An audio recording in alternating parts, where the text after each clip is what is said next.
Hey, Mikey, I got a joke for you. You ready? I know, resistance is futile. Let's hear it. Well, you know my pal, Wiley Pymore, right? I do. So Wiley's a pilot. And old Wiley recently got himself into a jam when he landed his single-engine plane at a secret U.S. government base known as Area 51. As he taxied up to one of the hangars there, he was immediately surrounded by armed guards who impounded the plane, and Wiley was dragged off for interrogation. The plane touches down and is God damn it! I need to do a better job of editing these. Was dragged off for interrogation. Okay. Wiley told his interrogators that he had been flying from Las Vegas back to Oklahoma City, had gotten lost, and nearly ran the plane out of fuel. So he put the plane down on the first runway he could find. After extensive background checks, the government realized that Wiley wasn't a spy, but merely an idiot who couldn't navigate his way out of a super Walmart without someone leading him. He was released the following morning with his plane fueled. Before he was allowed to leave, though, he was given the "you didn't see anything" talk, and is told that under absolutely no circumstances is he allowed to tell anyone where he was or what he saw. The ground crew gives him a proper heading to get back to Oklahoma City and sends him on his way. Later, the next day, Wiley's plane is again spotted, getting ready to land at Area 51. This time, there are two people in the plane. When the plane touches down, it is immediately surrounded by guards again. As soon as it comes to a stop, Wiley hops out and yells, "Do whatever you want to me, but somebody has to tell my wife where I was the other night." That wasn't the one I was looking for, but it'll do. I know. Wasn't your rim shot? It wasn't.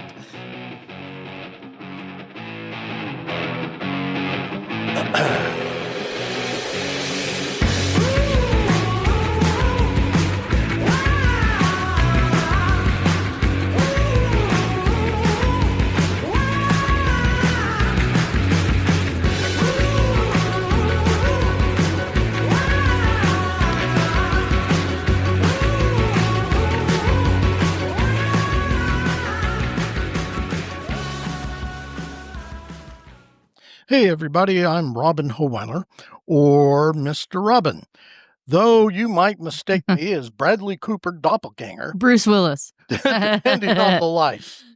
As always, I'm here with my fabulous co-host, collaborative partner, and all-around best pal, Mikel Mauree Robinson, a.k.a. Mikey-on-the-Mic.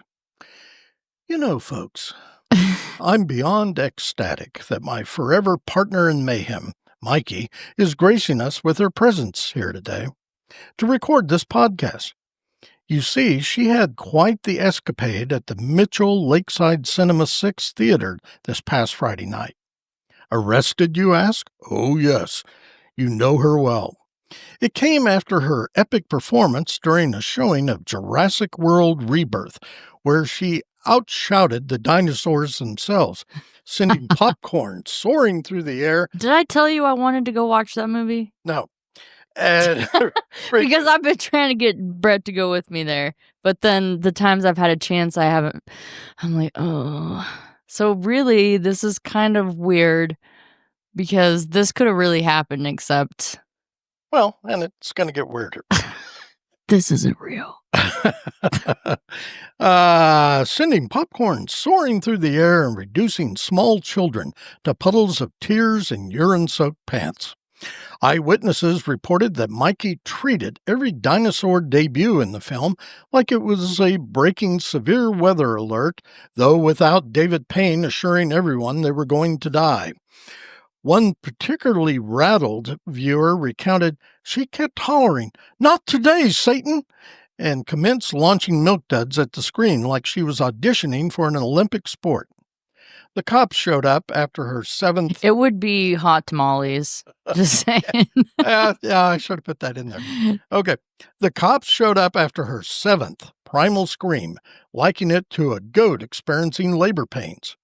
Meanwhile, have you experienced that? no. What? Meanwhile, Is going theater on here? staff claims she blatantly rejected 3 offers to switch theaters or get her money back, defiantly proclaiming, "I paid for surround sound, now I am the surround sound." Mikey was eventually escorted out, clutching her jumbo popcorn like it was a life I raft, would get a jumbo popcorn. That's true. and later confessed to a sole reporter oddly hanging around in the parking lot. "It was so lifelike, I swear the velociraptor gave me a flirtatious wink." What? She's now out on bail with some rather peculiar conditions. No movies featuring... I would flirt with the scariest one, though. No movies featuring dinosaurs, ancient lizards, turtles, snakes, or anything remotely scaly, toothy, or capable of inducing sheer terror. But the lizard man, he's welcome. Over to you, Mikey. Oh, well, I'm not even sure what's going on. Okay. Say hello to our audience of adherents to weird frigging science, Mikey. Hello, audience of adherents to weird friggin' science. So, this is episode 61, an in-between episode of Mr. Robin's Hood podcast. And we're coming to you digitally from our scenic secret location, somewhere within sneaking distance of the number 2 hole of the Woodward Municipal Golf Course in Woodward, Oklahoma. So, kids, sneakers on, let's roll. Ked sneakers. I got my Croc sandals. That'll have to do. Yeah, I think I'm wearing Skechers. Yeah, Skechers are I didn't good. want to have to tie. Do you remember when Skechers were like not cool and Yeah, remember all that? And then they blew up. Yep. Skechers became the new Nike. Well, they made them. They finally, put some cushion in them and made them so you don't clomp across floors and stuff. Just sneak up on somebody. So the content from today's podcast comes from an article printed on the Daily Mail website, the title of which was "Incredible Tale of the Only Man to Sneak into Area 51 and Get Out Alive. Here's what he saw." And it was written by Chris Malore, who actually, I think we've done a couple of other Daily Mail articles with that Chris wrote. Yeah. But, before I thought, and maybe I shouldn't say this, but I will anyway. Before I thought he was the scientific editor at Daily Mail, but I noticed on this he was assistant. So I don't know if he got knocked down or what. Oh.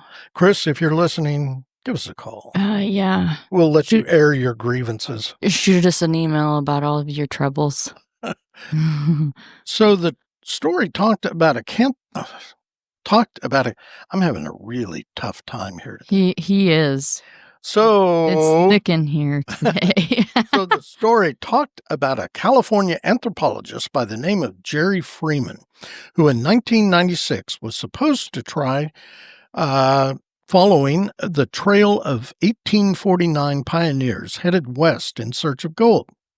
But that journey of his brought him into the Nevada desert and through a part of Nevada restricted by the U.S. Air Force. This forced him to travel at night to avoid security patrols. I'm just make one comment, Chris, if you're listening. If you were listening. Let's stop right there. So the article's tone, when it started off, seemed to suggest... And I just lost my spot. Well, at least yours didn't just close. Mine's closed twice on me. It's just like, yeah. Well, you have to touch it very lightly. Yeah, well, I wasn't even touching it. It just closed. The article's initial tone seems to suggest that this poor schmuck just stumbled into the secretive government base by accident. I would point out this guy knew exactly what was going on if he had to travel at night and avoid security patrols. So the highlight of the article while he was out there one night occurred when he spotted something near Papoose Lake. Papoose Lake. A dry lake bed located in Lincoln County that some have claimed conceals a secret alien spacecraft hangar known as S4. Freeman claims a doorway suddenly opened up in the middle of the air near Papoose Lake, emitting a bright bluish light before closing and completely disappearing into the desert night. Freeman said that it looked to him like a dry lake bed and nothing else, but at night it was a different story. Freeman also said that he felt vibrations similar to an earthquake as he watched the strange scene unfold for about 2 minutes.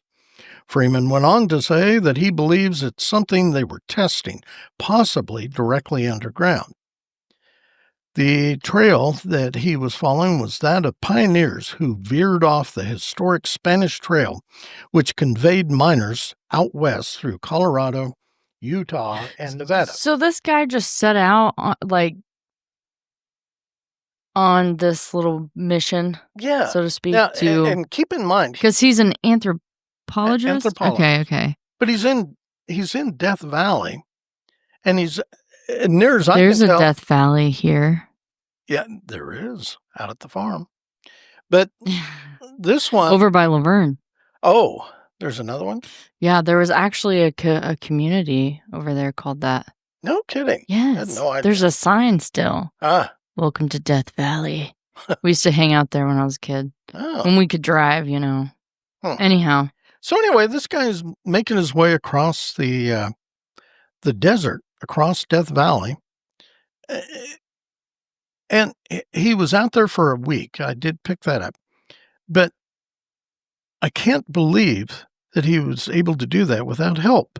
I mean, you're going to go through probably several gallons of water a day. Maybe the aliens were giving him water because they wanted him to do this.